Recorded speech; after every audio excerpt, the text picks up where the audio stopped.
দৃশ্যটি দেখে মনে পড়ে গেল ভূপেন হাজারিকার সেই বিখ্যাত গানটি, মানুষ মানুষের জন্যে, জীবন জীবনের জন্যে, একটু সহানুভূতি কি মানুষ পেতে পারে না? সহানুভূতি পাওয়ার তালিকায় একটা সময় শুধু মানুষের কথাই ভাবা হলেও সময় পাল্টে এখন অনেকেই ভাবনার গণ্ডিকে করেছেন বিশাল। তালিকায় নাম এসেছে মানুষ সহ অন্যান্য প্রাণীদেরও।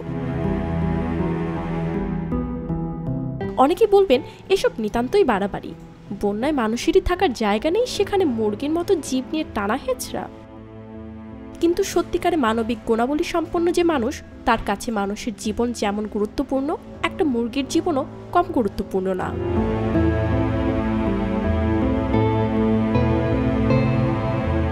সাইবেরিয়ার আলতাই অঞ্চল, দক্ষিণ ইউরালের টিউমেন, ওরেনবার্গ এবং কুরগান সহ রাশিয়ার ৩৯টি অঞ্চল বন্যার কারণে জরুরি অবস্থার অধীনে।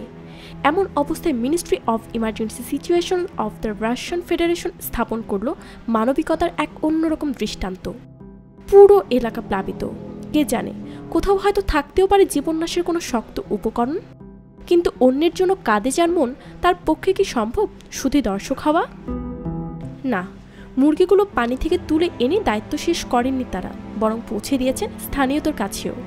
শেষ খবর পাওয়া পর্যন্ত চলমান বন্যায় টিউমেন অঞ্চলে ১৮৮টি প্লট এবং ১১২টি বাড়ি ভেসে গিয়েছে বন্যায়।